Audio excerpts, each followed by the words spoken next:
So, how's retirement treating you? Oh, well, I guess I'm retired. I'm just not going to. Well, I was at NBC today, actually. I still have an office there. But it's really not much different. You just don't have to write jokes every single day. You don't have to see every stupid movie. Something heartbreaking is happening to Jay Leno, and almost no one is talking about it.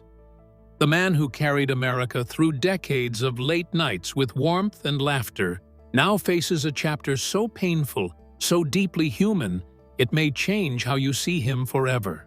At 75, his life has shifted in ways few fans ever imagined. And the truth is far heavier than the world realizes. What truly happened behind the garage doors, beyond the studio lights, behind the quiet smile he still wears? In this video, you will uncover the storms he survived, the wounds he carries, and the silent battle unfolding inside his home. Born into hardship.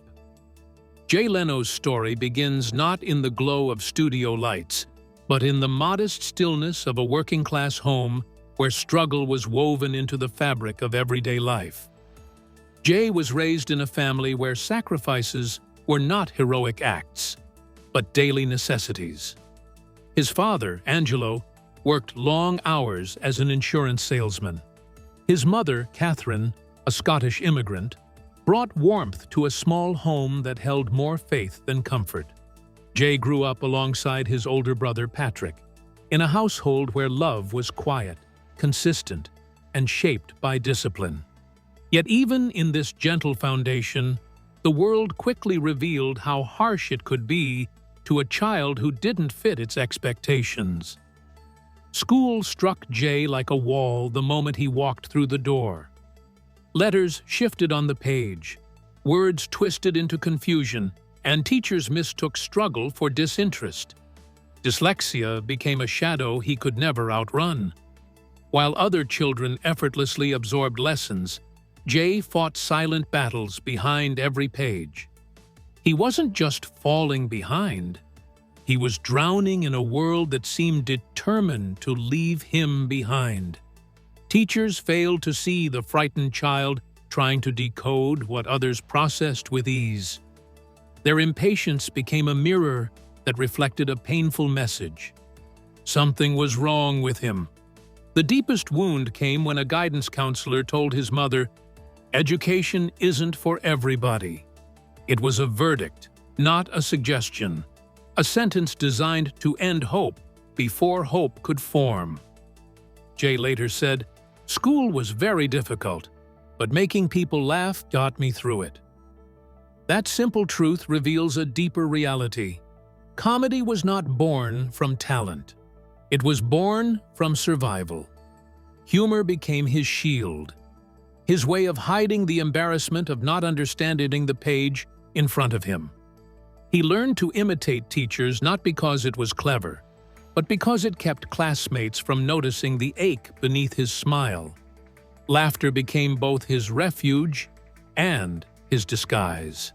At home, in Andover, Massachusetts, Jay's family tried to cushion what the world had sharpened. The small house, with its worn furniture and thin walls that winter easily pushed through, became the place where Jay learned resilience. His father taught him discipline through example. His mother offered compassion in quiet gestures. Together, they unknowingly forged the armor he would one day need. Their belief in him contradicted the voices telling him he would never succeed. He absorbed that contrast like fuel. As Jay grew older, the struggles did not vanish. Every failing grade, every impatient glance from a teacher, every page he could not read tightened the knot inside him. But each wound also deepened his drive. The child who once could not understand his school books slowly became a young man determined to prove he was not defined by them. He transformed hurt into hunger, shame into ambition, and the laughter he once used as a shield would eventually become the very tool that carried him out of obscurity. Little did Jay know, the trials of his early years were only the beginning. The world was about to test him in ways far colder, harder, and more unforgiving than any classroom ever could. What came next would push him to the edge, forcing him to choose between surrender and a dream no one else believed in. The road almost broke him. When Jay stepped into adulthood, he carried nothing but a fragile dream and a will forged in hardship. In 1968, at 18, he left Andover High School behind, still haunted by years of being underestimated. He enrolled in Emerson College in Boston, choosing speech therapy as a major, though his heart was never in it. What pulsed within him was the same instinct that once kept him afloat in classrooms that doubted he belonged, the urge to make people laugh. But the road to becoming a comedian was a bruising one, filled with long nights, empty pockets, and a loneliness few ever witness. Boston in the late 60s was unforgiving for a young man with no money and no connections. Jay worked every job he could find. He delivered pizzas in biting winds that cut through his thin jacket. He hauled heavy engine parts in cold auto shops where grease clung to his hands long after his shift ended. He worked in a car dealership where he discovered a passion for machines, not because he had the luxury of hobbies, but because he needed the job. Each paycheck disappeared the moment it arrived, swallowed by rent, gas, and cheap meals he often skipped to make the week last. When money ran out, he slept in his car. The back seat of a beat-up vehicle became his shelter from the elements, though the winter cold seeped in as if the metal were paper-thin. Nights in that car felt endless. Frost crept across the windows. His breath turned to mist. His fingers stiffened until he tucked them under his arms. He was not officially homeless, but life hovered inches from the edge. There were no warm blankets, no safety nets, only determination and the distant hope that someday his effort would be enough. By 1973, Jay, still a student, opened a tiny comedy club.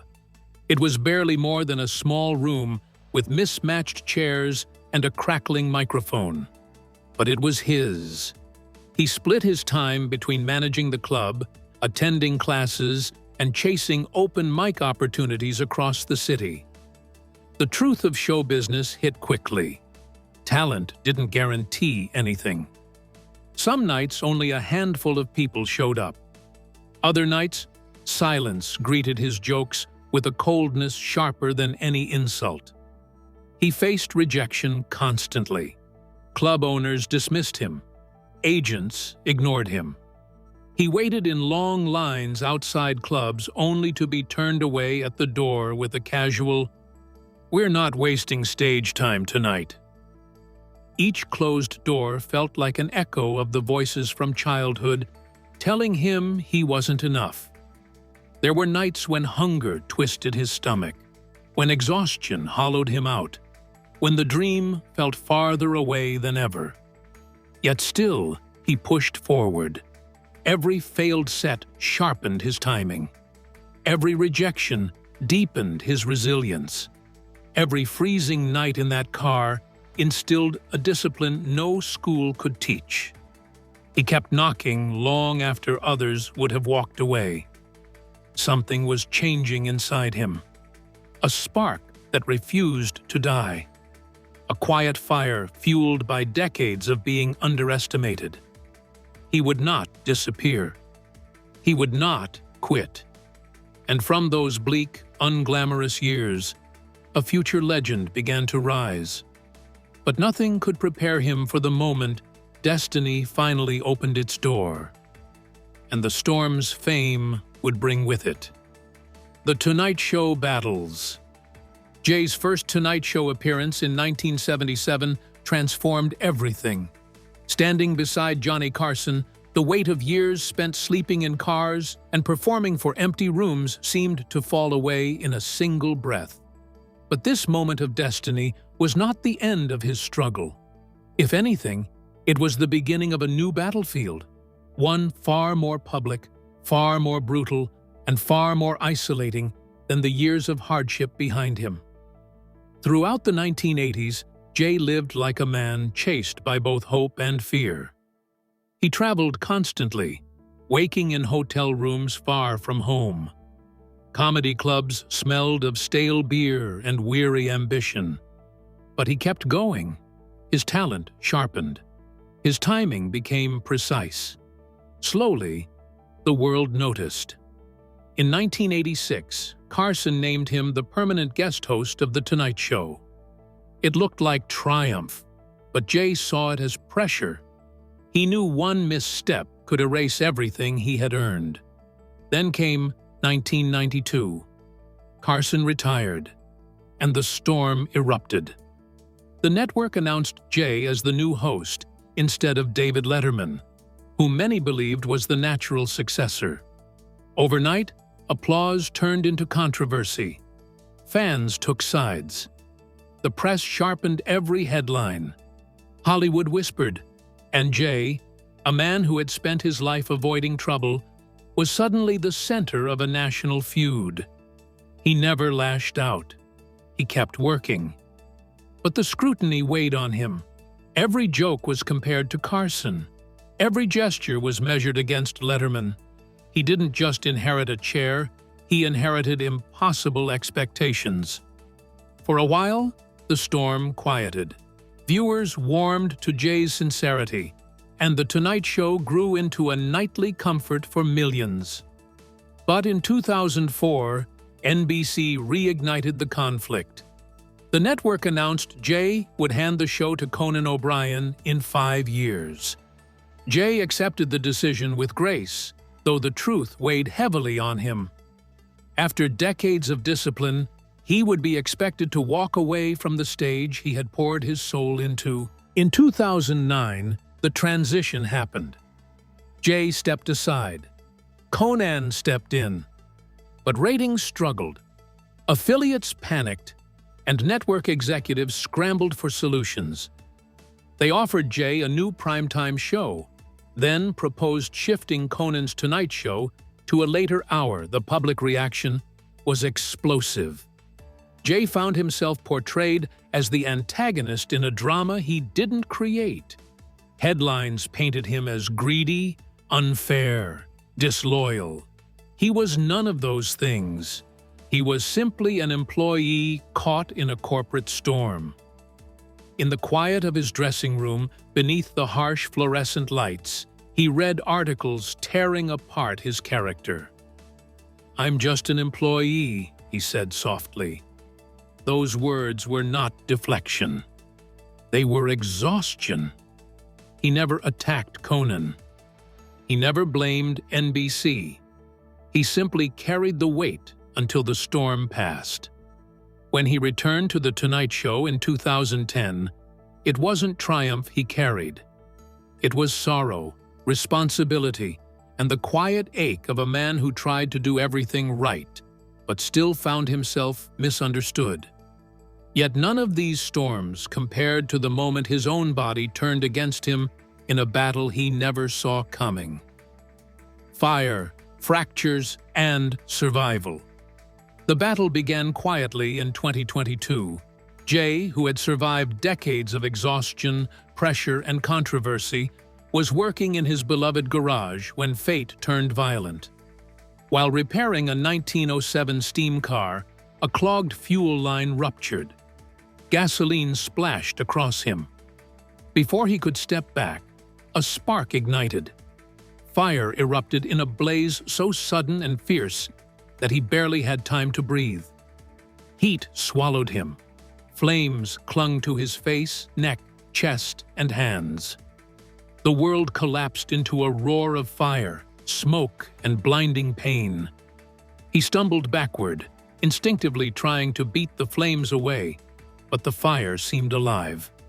It surged through him, blistering his skin in seconds.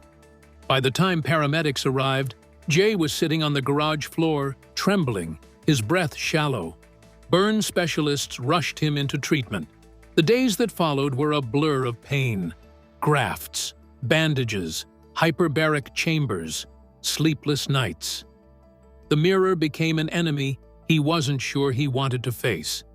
He had barely begun healing when the world struck again. On January 17, 2023, just weeks after surviving the fire, Jay rode a vintage motorcycle. A nearly invisible cable lay across the road. He never saw it. The impact ripped him from the seat and slammed him into the ground with brutal force. His collarbone shattered. 2 ribs cracked. Both kneecaps fractured. His body, still raw from burns, broke again in new places. Pain became his constant companion. Breathing hurt. Standing hurt. Moving hurt. But Jay refused to quit. He returned to performing in braces, stepping onto a stage while his body screamed at him. He didn't do it for applause. He did it because giving up had never been in his nature. But destiny wasn't finished testing him. In late 2024, a simple walk turned into disaster. One misstep on wet ground sent him sliding down a steep slope. He tumbled 20 meters, striking rocks, tearing skin, cracking his wrist, bruising his face, ripping a fingernail. When he finally stopped, he lay still, wind knocked out, the cold earth pressing against his cheek. At 70+, injuries like these can end independence. Yet he forced himself up, gripping the earth with trembling hands. Doctors confirmed multiple injuries, but again, Jay returned to life with the quiet resolve of a survivor. But even these brutal injuries paled beside the heartbreak waiting in his home, where a different kind of battle had already begun. Loving Mavis through the fog. Some battles break the body, others break the heart. For Jay Leno, the most painful chapter arrived quietly, disguised as small, forgetful moments in early 2024. Mavis, the woman he had loved since the early 1970s, the woman who had walked beside him through poverty, fame, controversy, and recovery, began to lose her hold on memory. A misplaced book, a forgotten date, a repeated question. Jay brushed it off at first, but the signs grew sharper. She hesitated before saying his name. She asked the day twice in one afternoon. She lost her balance, walking across the room. Then came the diagnosis: advanced dementia. The word struck him harder than any fall, any fracture, any flame. In the exam room, Jay didn't cry. He squeezed her hand gently, though his own still ached from injury, and whispered that he would take care of her. But the truth settled heavy inside him. The woman who had loved him for decades was now slipping into a fog he could not pull her out of. At home, the changes unfolded quickly. Mavis grew confused in familiar rooms. Jay learned to repeat explanations with patience, even when his own heart tightened. She began asking simple questions again and again. Sometimes she paused before looking at him, as though trying to match his face to a memory floating just out of reach. He became her caretaker. He sorted her medications each morning at the kitchen table, fingers still stiff from burn scars. He buttoned her blouse, steadying her with knees that throbbed from fractures. He guided her down the stairs with one hand supporting her elbow and the other pressed quietly against his own aching leg. When she panicked because the hallway didn't look familiar, Jay wrapped his arms around her and whispered, "It's okay. I'm right here." Some evenings he played old Tonight Show tapes. On screen, a younger Jay delivered monologues with boundless energy. Mavis would smile and say, "He's funny." Jay would answer softly, "He tried his best." Sometimes she reached for his hand. Sometimes she asked if they had met. Each time, he answered with quiet steadiness, Yes, sweetheart. We've known each other a very long time. Without children, the burden fell entirely on him. He signed legal papers with a hand that trembled. He created a living trust to protect her. He sat beside her in waiting rooms where an empty chair seemed to whisper the absence of the son or daughter they never had. Yet he never stepped back. He leaned in. He stayed. Because love, at its deepest level, is not performance. It is endurance. But the weight on Jay's shoulders was heavier still, because the same shadow that stole Mavis had already taken 3 other people he loved. Loss after loss. Before Jay faced the heartbreak of Mavis's decline, life had already carved deep wounds into him through nearly a decade of unimaginable loss. 3 members of his family, his mother, his father, and his older brother, were all taken by the same merciless illness, cancer. These were not sudden blows, but long, slow battles that drained hope inch by inch. His mother, Catherine, was the first. She fought quietly. Even when her strength faded, she hid her fear behind gentle smiles. She stitched his worn jackets, left notes in his pockets, and told him after every setback, "Keep going, you're getting better." When she passed, the warmth that had always anchored him vanished. He returned to her empty kitchen, the chair where she once sat, the faint scent of lavender. He held her belongings, terrified that memories might fade if he looked away. Barely a year later, cancer came for his father, Angelo, the steady presence who taught him discipline, the man who showed him how to hold a wrench, how to finish what he started, how to push through when life grew heavy. Watching his father weaken felt like watching the strongest beam in a house begin to bend. Jay visited him daily, adjusting pillows, lifting water to his lips, talking quietly when the room felt too still. The night Angelo reached out with fading strength and whispered, "Don't go yet," stayed with Jay forever. When he died, the house felt impossibly empty. 2 chairs vacant where the pillars of his childhood had once sat. 8 years later, cancer reached for the last of the 3, his brother Patrick. Patrick had been his closest link to childhood. They shared a room as boys, exchanged secrets, built dreams under blankets. Jay received the diagnosis minutes before a Tonight Show taping. He delivered jokes that night with a breaking heart. In the hospital, he held Patrick's hand and told stories from their youth, not to comfort his brother, but to steady himself.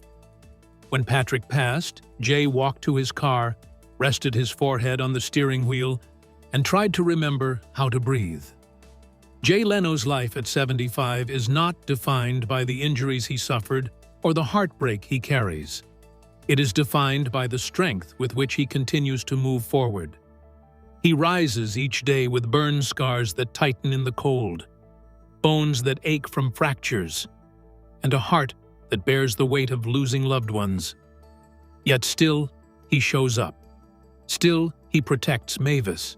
Still, he gives. Still, he stands. If this story moved you, honor Jay by liking this video, sharing your thoughts in the comments, and subscribing for more stories like this. When the next video appears on your screen, make sure you watch it.